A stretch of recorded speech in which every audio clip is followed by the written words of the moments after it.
You are listening to The Climb, getting through life's everyday challenges through the Word of God, with Brother J.R. Bernabe and Brother Yoyi Capistrano. And for today's episode, we will be discussing about the power of the words of God. Good evening po sa inyong lahat na nanonood o kaya po nakikinig ng ating program, ng ating live broadcast. At ganun din po ay good morning o kaya po ay good afternoon sa iba na nanonood sa ating pong Facebook page o kaya po sa YouTube channel. Ako po si Brother Yoyi Capistrano, kasama ko po si Brother J.R. Bernabe. At ngayon po ay wini-welcome po namin kayo sa ating pilot episode ng segment po na ang title po ay The Climb. Under po ito ng programang Ang Kabanal-Banalan na ipinaglilingkod po ng The Most Holy Church of God in Christ Jesus. Ang purpose po ng segment na ito ay upang talakayin sa atin ang mga pagtuturong mula sa Panginoon na mababasa po natin sa Bible upang turuan tayo, payuhan tayo kung paano nga ba natin dapat naharapin ang iba't ibang hamon o challenges ng buhay. Very timely at very interesting yung ating pag-uusapan ngayon kasi sabi nyo nga kanina, we'll be talking about the challenges, yung iba't ibang mga hamon ng buhay. At siguro it's safe to say, isang bagay yan na lahat tayo makaka-relate eh. Dahil wala naman sigurong tao, regardless kung ano yung kanyang walk of life, na hindi dumadaan sa different challenges. Tawag nga natin dyan sa iba, yung mga struggles, diba? Mga trials, mga pagsubok, mga difficult situations. Sa ibang mga salita, ito yung mga tinatawag nating hindi kanais-nais na mga pangyayari sa buhay natin. Na ayaw ng iba. Ayaw. Na maranasan. Correct. Kasi nga, hindi kanais-nais, madalas yan yung ating iniiwasan. Siguro pagka isa-summarize natin siya sa isang salita, pwede kong sabihin, allergic tayo dyan eh. Allergic dahil lang automatic response natin pagka dumadaan tayo sa mga negative situations, mga problema, mga kahirapan, and etc. Ang automatic response natin, iiwasan natin yan eh. Pero yun nga ang magandang pag-usapan natin. Pwede pa talagang iwasan yung mga pagsubok sa buhay. Napakagandang tanong nun. Yung tanong natin na maiiwasan ba? Kasi maiiwasan ba natin? Meron ba akong pwedeng gawin para happy life na lang? Baka pwedeng wala na. Baka pwedeng wala na. Pero tingnan natin kasi yung mga pagtuturo, syempre, sabi nga natin kanina, magmumula sa mga pagtuturo at pagpapayo ng Panginoon. At in John chapter 16:33, ganito yung nakalagay, I have told you these things so that in me, you may have perfect peace and confidence. In the world, you have tribulation and trials and distress and frustration. But be of good cheer. Take courage. Be confident, certain, undaunted. For I have overcome the world. I have deprived it of power to harm you and have conquered it for you. Napaka ganda ng pagtuturo ng Panginoon. Ang tanong natin kanina, maiiwasan ba? Maiiwasan ba? Sagutin na natin agad yon mula dito sa pagtuturo ng Panginoon. Hindi talaga maiiwasan eh. In advance, sinabi na ng Panginoon kung ano yung mga sigurado na haharapin at may experience natin. Yung baka may mga listeners tayo na mahilig manood ng mga movie, kaya mga palabas. Meron tayong mga tinatawag na spoilers. No. Di ba yung hindi mo pa nakikita yung kasunod pero sinasabi na sa iyo yung next na mangyayari. Parang ganito yung situation eh. Di ba na kung ano man yung buhay na nilalakaran natin ngayon, spoiler alert. No. Hindi natin maiiwasan yung mga challenges sa buhay. Kaya dito sa verse na to, talagang makikita natin kung paano piniprepare ni Lord yung bawat tao. Kasi mahal niya eh. Tama. Mahal niya tao eh. Kaya sabi niya, sa sanlibutan, meron talagang kayong kapigatian. Maraming mga frustrations, may mga distress, may mga trials na talagang pagdadaanan tayo lahat. And ultimate yun. Ultimate yun.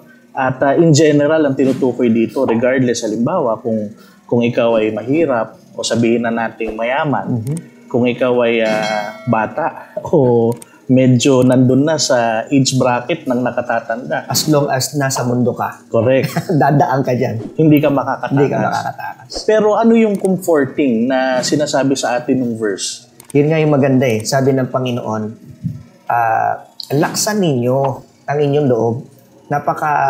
Very motivational yung mga salita na yon ng ating Panginoon. Nakaka-encourage talaga para sa atin. Na sinasabing, laksan ninyo ang inyong loob. At ang napakaganda dito, sabi ng Panginoon, napagtagumpayan ko na ang sanlibutan. So meron ditong good news and bad news, di ba? Pwedeng sabihin natin na bad news kasi talaga. Tama lang naman yun. Para sa iba dahil yun ang kapag sabi mo nga allergic ang ibang mga tao dito na ayaw pagdaanan tong bagay na to. Pero dito, masasabi natin na bad news nga ba talaga?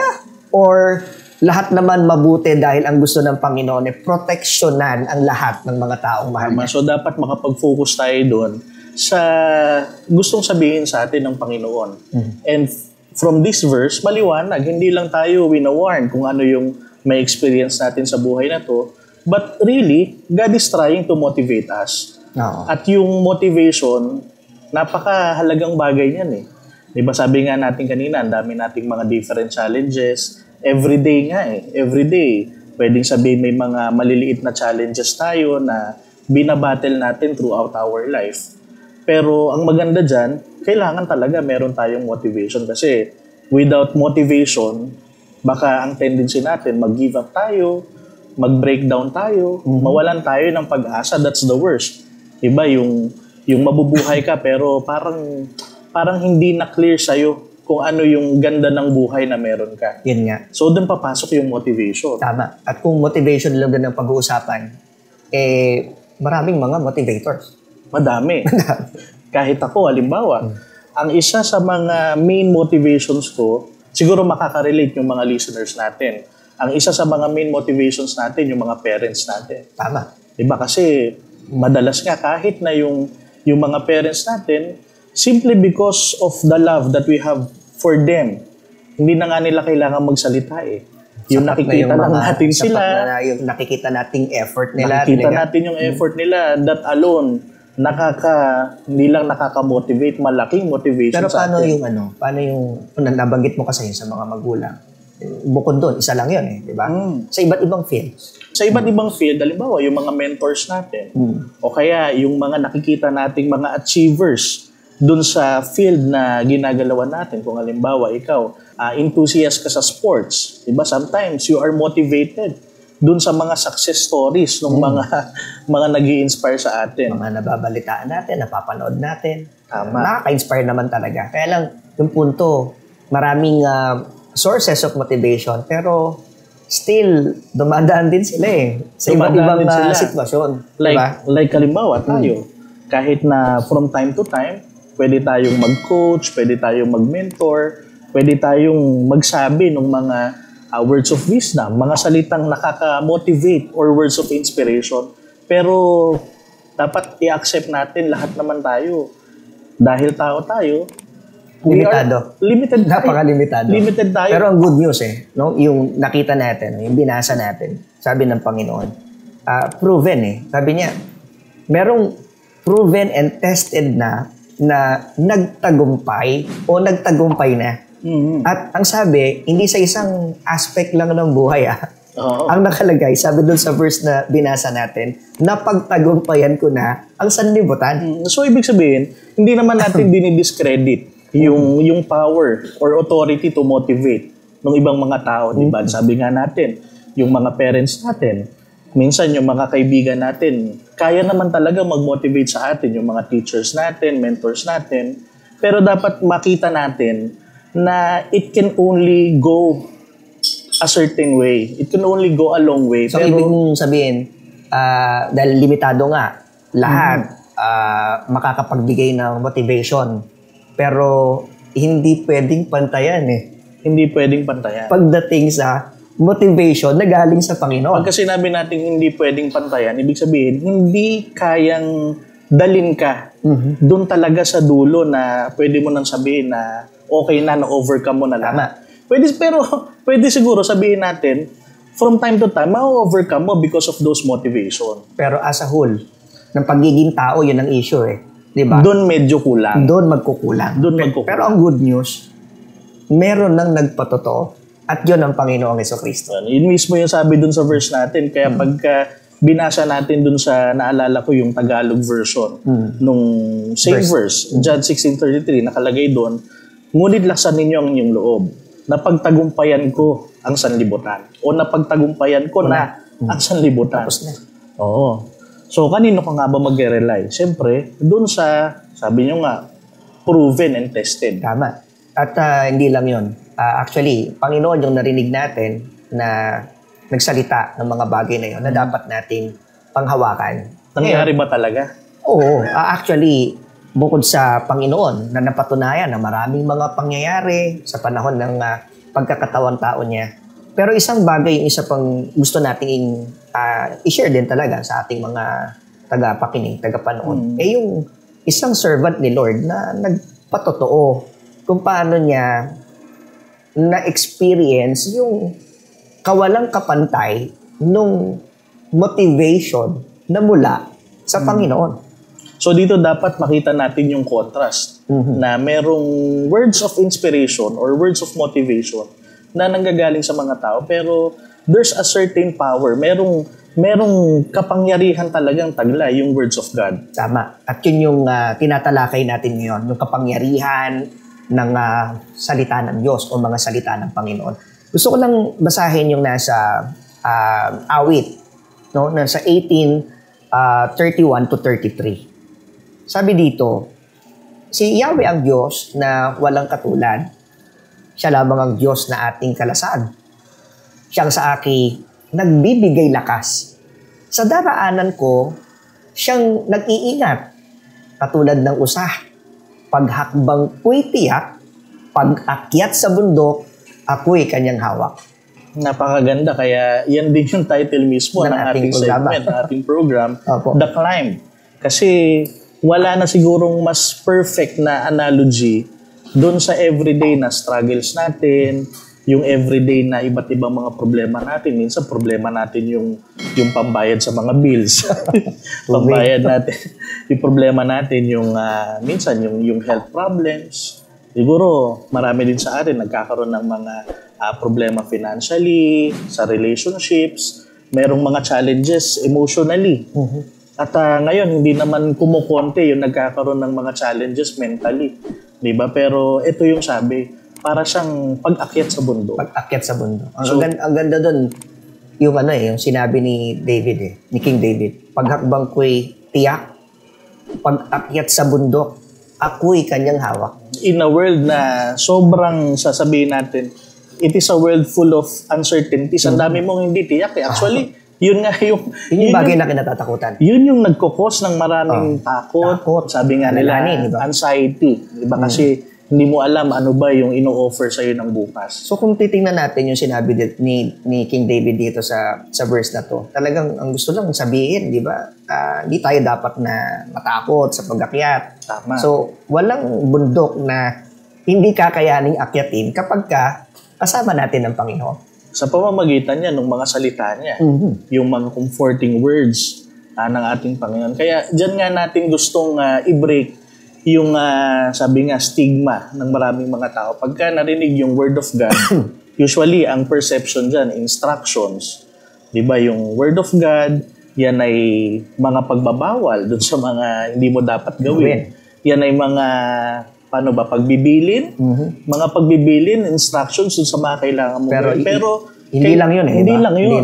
Yeah. Kaya kailangan ma-appreciate natin fully yung Word of God. At napakaganda nga nung verse na binasa natin kasi hindi lang pala instructions yung salita ng Diyos. Yung binasa natin kanina, si King David mismo, yung nagsasalita. Meron pa kasi isang verse na talagang pinatunayan niya na kanina nabanggit mo, yung salita ng Diyos dahil sa salita ng Diyos. Tama. Ngayon, kung nabanggit natin o nabanggit mo yung tungkol sa guidance ni Lord, instruction ni Lord ng salita ng Panginoon, at pagtuturo ng mga dapat gawin at hindi dapat gawin, tingnan natin kung gaano ka-powerful yung salita ng Diyos nung ilarawan o in-illustrate na ni King David. Yan sabi ni King David doon sa Psalms chapter 119 verse 50. This is my comfort in my affliction, that your word has revived me and given me life. Napakaganda naman yung verse na yan. Paano ba natin na tatagalogin to para sa ating mga kasamang mga nakikinig ngayon, nanonood sa atin? Basahin ko lang dito. Sige. Sabi dito, ito'y aking kaaliwan sa aking pagkapighati, sapagkat binuhay ako ng iyong salita. That's the power of faith eh. Di ba? Yung sa siguro paano ba natin pababawin yung salitang pighati? Pighati.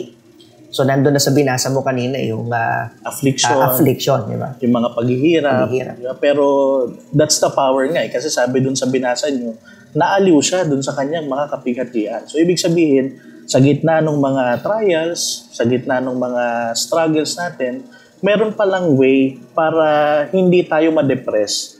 Meron palang way para kahit nagaano, sabihin na natin ka-negative, yung situation na pinagdadaanan natin ngayon, pwede palang maging positive yung outlook natin. Tama. Tsaka yung sinabi kasi ni King David, napakatindi nung salita na ginamit niya. Binuhay mo ako ng iyong salita. Maalala lang natin. Hindi ba tayo din naman? Paano ba tayo nalikha? Paano ba nalikha ang tao? Sa pamamagitan din ng salita. Sa pamamagitan ng salita. Paano nag-materialize ang lahat ng mga bagay sa mundo? Sa pamamagitan din ng words of God. Ako naniniwala, gusto ng ating mga tagapakinig, ng ating mga taga-subaybay na ma-experience yung ganda ng mga pagpapalang nandito sa mundo na gustong ibigay ng Panginoon at pagkatapos ng journey natin dito. Kaya dito rin maganda ma-honor natin eh. Ma-honor natin yung power na binibigay sa atin ng Word of God. Yung mga salita ni Lord. Kasi most of the time, nagiging, sabi nga, nagre-rely tayo sa sarili nating magagawa. Nagre-rely tayo dun sa mga maitutulong ng mga kakilala natin. Lalo na pag nasa gipit na tayong sitwasyon, most of the time talagang nangihingi tayo ng tulong eh. Oh, tsaka yung di ba? Mga kaibigan natin, mga kakilala natin, na-appreciate natin lahat ng mga taong ginagamit ng Diyos para i-motivate tayo sa mga panahon na nahirapan tayo. Malaking bagay yun. Napakalaking tulong. Malaking bagay yan. Pero yun nga yung punto eh. Yung kung napalakas ka ng mga salita ng iyong loved ones, ng colleagues, ng friends mo. What more? What more kapag maghahawakan ka sa salita ng Diyos. Kaya sana yun ang tinatry ko, sinisikap ko sa buhay ko maging perspective na lagi mag-rely dun sa mga salita ng Diyos. At if we will really appreciate yung power ng mga salita niya, hindi lang talaga siya magtuturo sa atin eh. Magpapalakas sa atin, magpapasaya sa atin pag malungkot tayo, magbibigay ng hope dun sa mga pagkakataon na sabihin natin nagiging hopeless na tayo. Sa mga difficult situations, pwede tayong manghawakan dun sa mga salita ng Panginoon. Tama. Kaya darating yung panahon na tayo man meron ng lakas ng loob dahil napalakas tayo ng salita ng Diyos, nanghawakan tayo, nabuhay tayo doon. Masasabi na rin natin itong mga salitang ito sa isang tiyak na panahon. Napagtagumpayan na rin natin ang mga bagay na hamon na ating hinarap dito sa sanlibutan. At yan din ang unang-unang gusto na ni Lord na mangyari sa buhay natin. Diba kung tayo, dumadaan tayo dun sa mga difficult situations, tayo, gusto nating ma-overcome yun eh. And I'm sure, yung mga tao na nasa paligid natin na nagmamahal sa atin, full support din sa atin, chini-cheer tayo. Gusto nilang ma-overcome natin.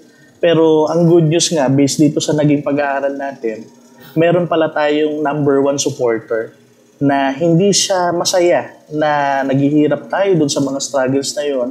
Pero ang gusto niya talaga, ma-overcome din natin lahat ng mga bagay na yan, katulad niya, na na-overcome niya yung mundong ito. Kaya yun din yung purpose ng ating program na makapag-spread ng motivation sa lahat ng mga tao, sa mga everyday challenges na ating nararanasan. Pero this time, through the Word of God. And I do believe na napakalaking tulong kapag ang lahat ng tao, kumbaga, intentionally, gusto ko talagang malaman kung ano yung mga salita ng Panginoon. Kaya nga, eto, yung programang binigay ng Diyos through church admin na may share natin sa tao ang tungkol sa Dakline. Yan, at ang prayer natin, sana hindi lang natin sila ngayon makasama, kundi sa mga susunod na mga episodes natin para sama-sama tayong mag-grow and be inspired ng Word of God. Lord, nagpapasalamat po kami sa chance at opportunity na binigay mo para ma-witness po namin at mapakinggan namin ang mga blessing ng iyong mga salita. Opo. Nakita namin, Lord, na hindi mo gusto na mag-fail kami sa buhay na ito.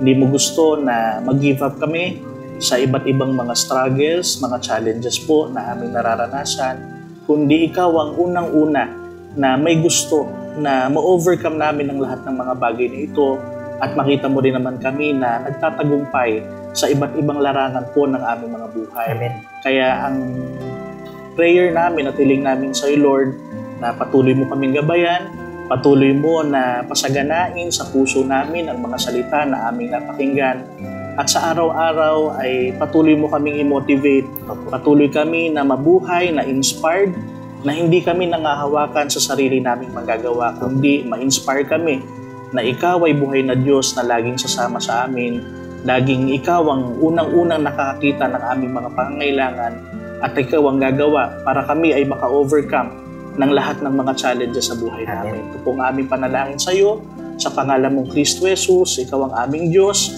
ikaw ang aming tagapagligtas. Amen. Tandaan, mahal ka ng Diyos. His compassion is so great. Siya ang unang-unang may kalooban na ma-overcome mo ang lahat ng mga challenges sa buhay. Kaya you're not alone. Huwag mo sanang maramdaman kahit minsan sa buhay mo na ikaw ay nag-iisa. Kaya let us continue to be inspired by the Word of God dito po sa Dakline. Aakyat ka ba o aakyat ka pa? Thank you for being part of our discussion. To know more about us, you may follow our social media pages. On Facebook, search for MHC Media Facebook page. On YouTube, search for the Most Holy Church YouTube channel. Let us continue to be inspired by the Word of God every Sunday, 7 o'clock up to 7:30 in the evening, only here in The Climb.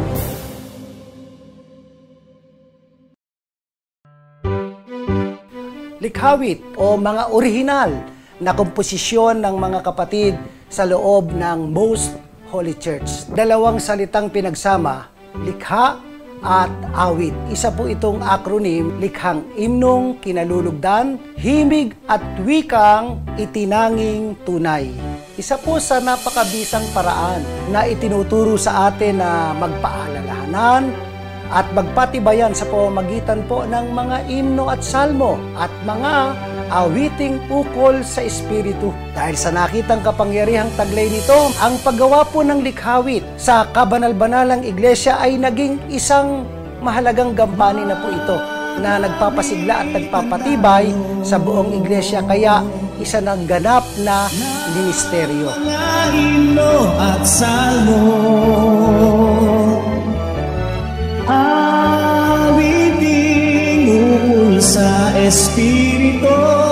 Likhawit, likhang imnong kinalulugdan, himig at wikang itinanging tunay.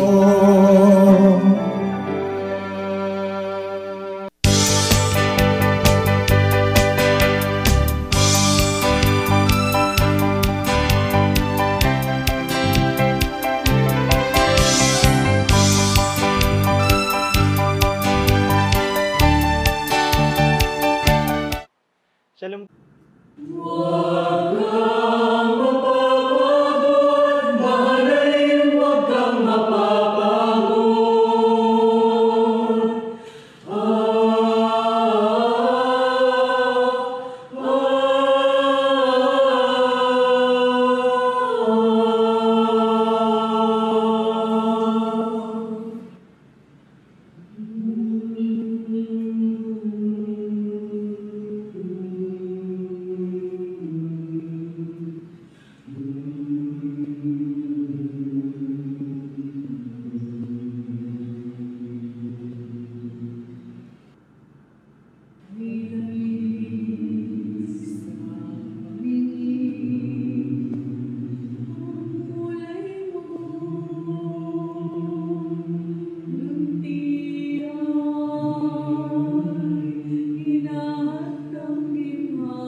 kundi upang makamit ang buhay na katawan.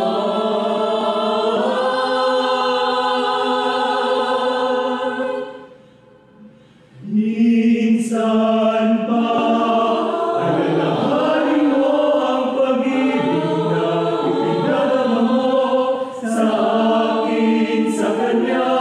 Nakalimutan mo na ba kahit na pag-ibig mo ngayon di na nadarama? Sa puso ko'y nandito ka, minsan pa mabalik ka.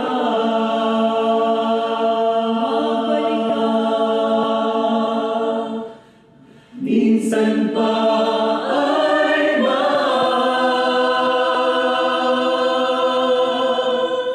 balik ka.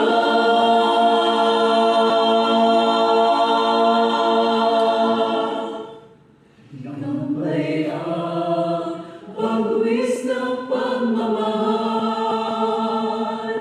Ngayon na ang panahon ng pagtatanghal.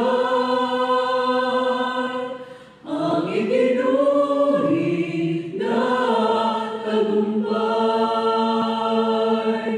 makita ka lamang na sumasabay. Ikampay ang pagwis ng pagmamahal. Ngayon na ang panahon ng pagtatanghal. Ang iginuhi na tagumpay, makita ka lamang na sumasabay. Kampay pagwis ng pagmamahal.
Buhay mo'y bigay para sa bayan, hindi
kaligtasan ng kanyang bayan.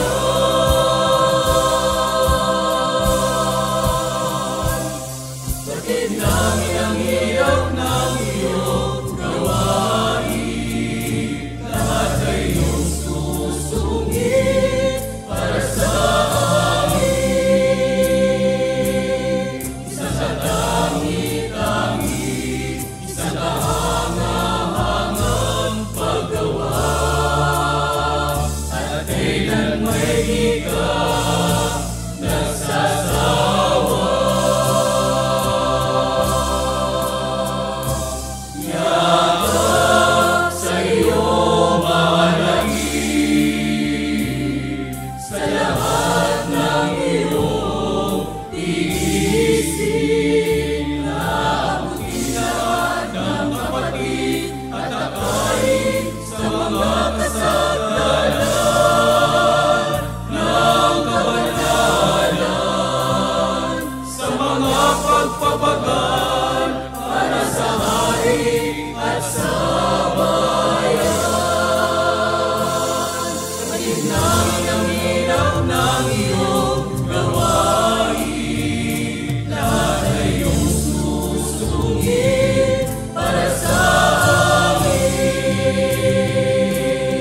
Isang katangi-tangi, isang kahanga-hangang paggawa, at kailan may di ka nagsasawa. Yakap sa iyo mahalagin, sa lahat ng iyong tiisin, naabutin lahat ng kapatid at akain sa mga kasalanan ng kabanalan, sa mga pagpapagal para sa hari at sa bayan. Yakap sa iyo mahalagin, sa lahat ng iyong tiisin, naabutin lahat ng kapatid at akain sa mga kasalanan ng kabanalan, sa mga pagpapagal para sa hari at sa bayan. O mahalagin, dangin ang aming ibig, ibig na'y mayakap, ibig na'y mayakap sa iyo. Mayakap sa iyo.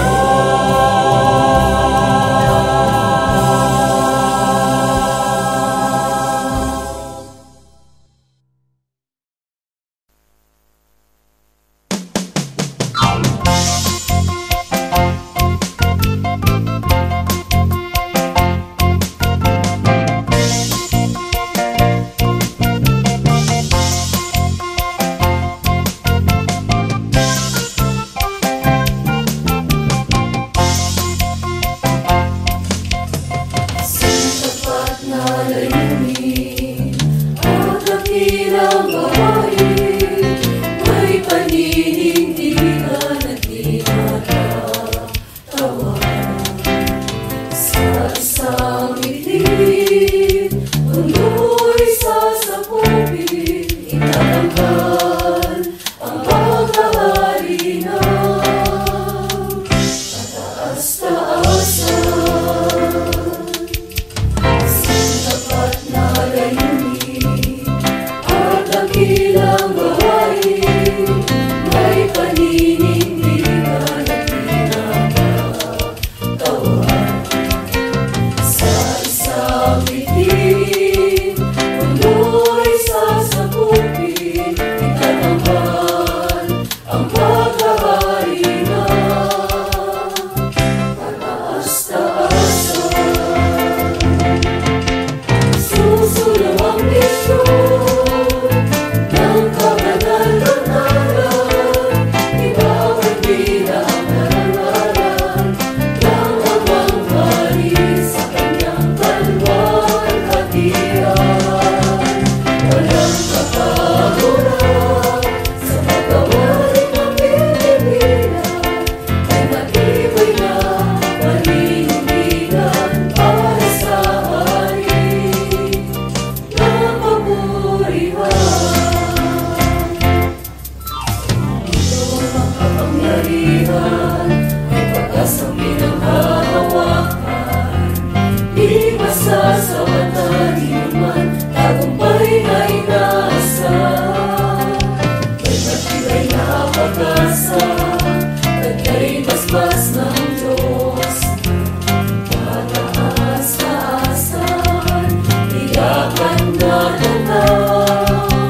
sa Panginoon, hindi na pasusuko ng anumang hamon. Kaluwalhatian ng hari, tanging nilalayon. We care, itinataguyod na misyon.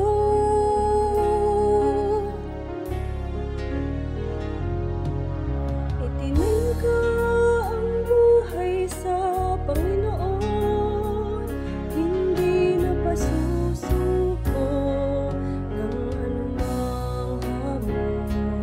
Kaluwalhatian ng hari, tanging nilalayon. We care, itinataguyod na misyon. Ang agape na sa tuwina ay isinisigaw, hindi lang marinig kundi mararamdaman sa salita, sa gawain, pamumuhay. Karapat-dapat na maging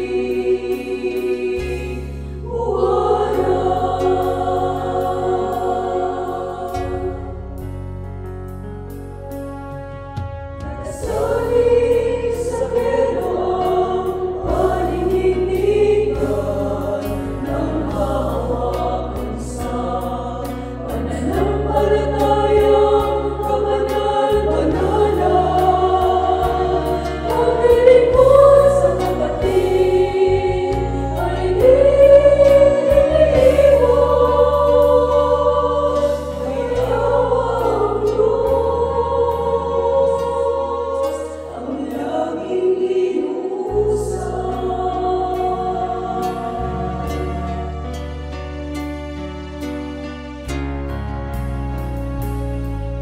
Ang agape na sa tuwina ay isinisigaw, hindi lang marinig kundi mararamdaman sa salita, sa gawain, pamumuhay.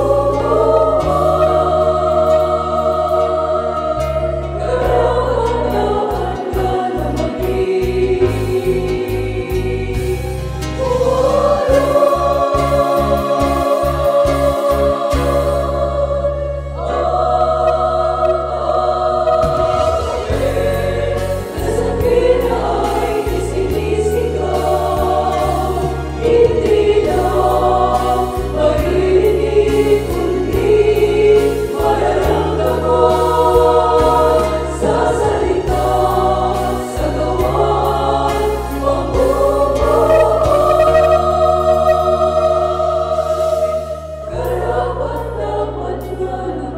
maging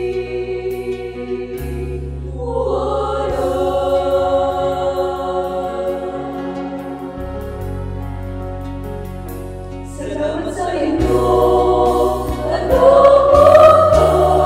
Salamat sa inyo, ang mahal, aming dalangin.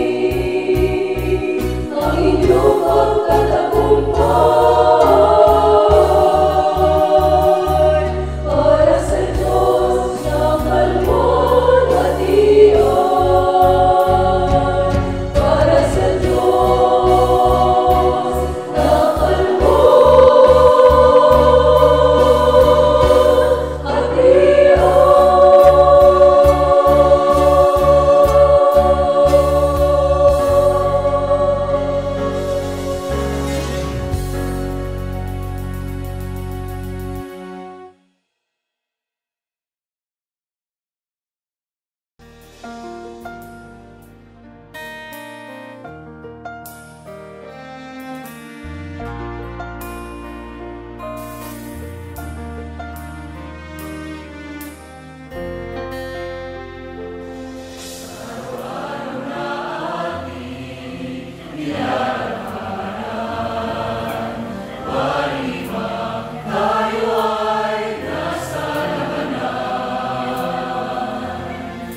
Kailangan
Sa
Maraming salamat po sa inyong pagtangkilik sa palatuntunang ito ng kabanal-banalang Iglesia ng Diyos kay Kristo Jesus.